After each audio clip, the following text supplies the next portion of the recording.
Hello, it's 9 p.m. in RTD. It's time to English New Edition. For tonight headlines, we have 140th assemblies of the Interparliamentary Unions in Doha. For the international scene, violence, 35 deaths since the beginnings of the Haftar offensives, according to Tripoli in Libya. Welcome to our newsroom in the context of the 140th Assembly of the Interparliamentary Union, which is being held in Doha, the capital of Qatar. An important delegation led by the head of the hemicycle, Mohammed Ali Ahmed, and composed of parliamentarian members of the IPU, advisors and senior staff of his cabinet participate in the work of this assembly. This event is an opportunity to bring together all the statutory bodies of the IPU. The speakers of the parliament of all members countries are invited to this great global meeting, whose themes of the general debate is Parliament vectors for strengthening education for peace, security, and the rule of law. This annual international gathering brings together, let's recall, more than 1,600 participants and 79 presidents of Parliament and Senate. On this occasion, the President of Parliament delivered an important speech in which he announced that Parliaments of the world have an absolute obligations to promote peace, security, and the rule of law.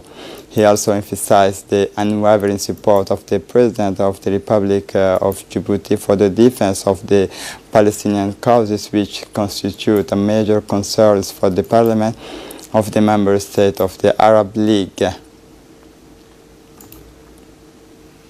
The Ministry of Health and the World Health Organization have celebrated yesterday's World Health Day under the theme of Universal Health Cover, launched by the World Health Organization. The celebrations of this day is an opportunity for each of the members' countries to take stock of the progress and evolutions of their health system.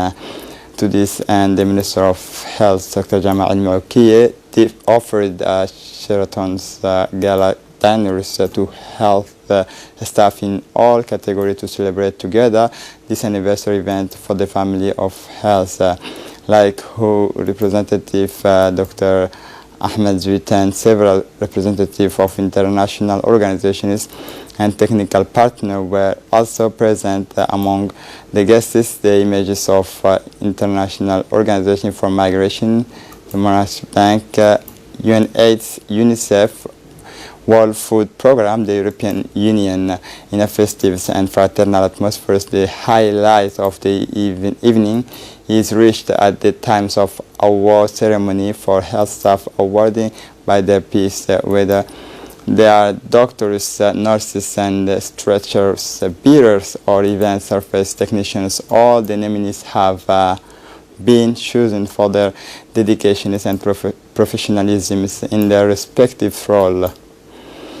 For his part, the Minister of Health, Dr. Jamal Al-Maukiye, recalled that his department is hard at work to achieve universal health coverage since the launch of the AMU in 2015 by the President of the Republic, Ismail Margele. The Minister also congratulated the health workers who were promoted by their peers and rewarded during the evening. The Minister of Equipment Transport, His Excellency Mohammed Abdul Qadir Musa Hilm, received today's Monday, April 8, 2019, in his cabinet Ambassador Extraordinary and Plenipotentiary of accredited to Djibouti, the Federal Republic of Ethiopia, His Excellency Abdul Aziz Mohammed Ibrahim. Also present at this meeting were the Secretary General of the Ministry, Mr. Said Noor Hassan, and the second secretary of the embassy in charge of transport, Mr. Tadesse Daniels Mohammed.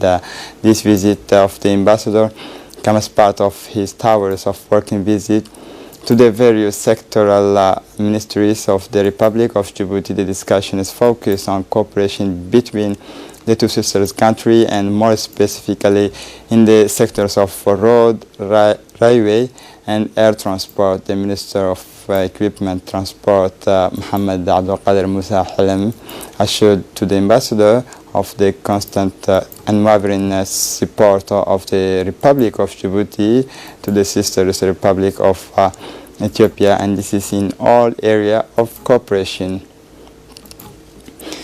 Colonel Mohammed Jama' Douale, commanders of the Republican Guard, and Commander Liang Yong, commanders of the Chinese support base, co-chairs an important weapon-making ceremony marking the closeness of the training for the benefit of a force unit, specials and platforms, specialized squadrons of the Republican Guard, as well as joint exercise. This ceremony was held this morning, Monday, April 8, 2019, at the Chinese support base in Djibouti, in the presence of the senior officers of the Republican Guard and the support forces of the Chinese base. Namely, these one-month trainings from February 18, 2019 to March 18, 2019 falls in several areas. On the one hand, the trainings of sections of special forces of the Republican Guard, staff of 14 packs who started the fight of locality, search of an apartment, interventions technique, and during a hostages climbing and trainings of sniper. The two friendly forces completed a joint exercise at Goran's range, which included the mastery of counter-terrorism fighting using the most modern techniques and tactics, VIP protection, occupations and security of an isolated countryside, a VIP convoy escort, armored tank, commitment in the mountain. Of all of its security missions have been combined with classic fight missions of conventional unit. This joint exercise ended with the firings of the specialized Republican Guard squadrons with 13 minutes Chinese of sniper fires. In a speech delivered by Captain Superiors Liang Yang, commanders of the Chinese support base, held the dedication, determination, and success of the training accomplishment during the training. He also said that the Djiboutian Republican Guard is an elite unit that demonstrates during trainings a very hard fighting spirit and a lot of professionalism. He also congratulated the trainees who follow with their sense of selflessness the different training, and stressed the importance of cooperation between the two forces to build fraternal ties in all areas.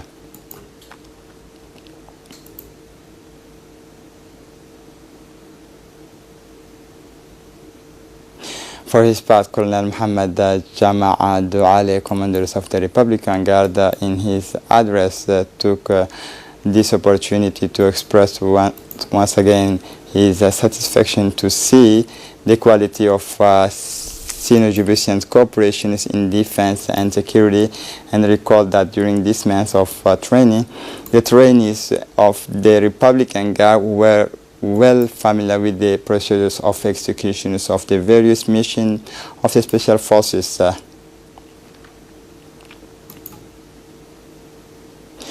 Finally, this event ended with the graduation ceremony for the Republican Guard staff, followed by the family photo.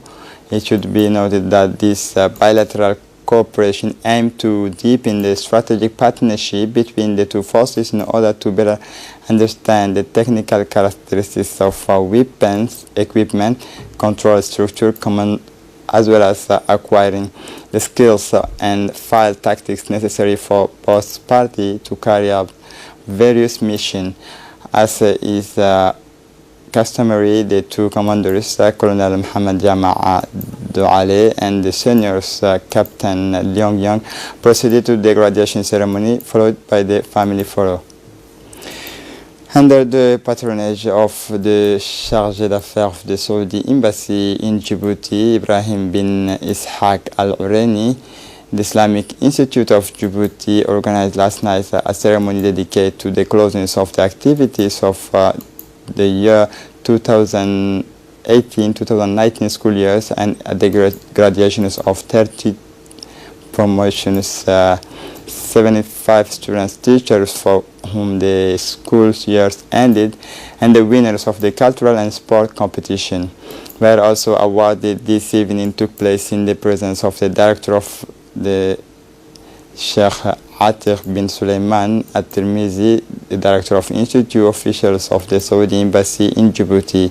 Also participating in this annual celebrations were the director of the Department of Private Education of Ministry of National Education and Vocational Training, Mr. Abdullahi Mahmoud Jama, and dozens of students.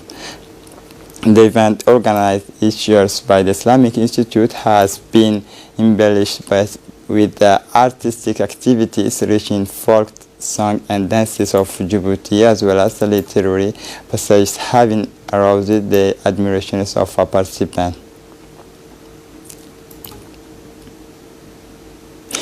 The director of Islamic Institute of Djibouti, Sheikh Atiq bin Sulaiman Al-Hamdi, gave a speech in which he thanked the Chargé d'Affaires of the Embassy of the guardians of the two holy mosques for his sponsorship of this evening.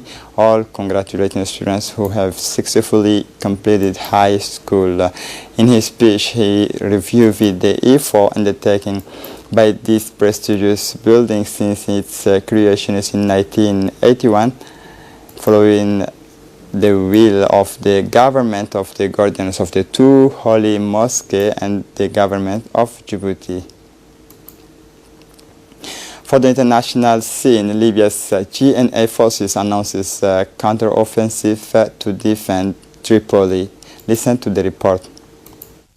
Army of Tripoli pays the government a voice to reclaim all areas seized by forces loyal to originate General Khalifa Haftar. The army behind Libya's UN-backed government has announced a counter-offensive to defend Tripoli, following to reclaim all areas seized by forces loyal to originate General Khalifa Haftar, who have been marching on the outskirts of the capital. The air raid on Tripoli survived as part of their aim to overthrow the internationally recognized government of National Corps (GNA) and take control of Tripoli. The alleged attack came after GNA forces launched air raids on Haftar's self-styled Libyan National Army (LNA) around 15 miles south of Tripoli on Saturday, reportedly killing one person. This is it for the news. Thanks for watching us.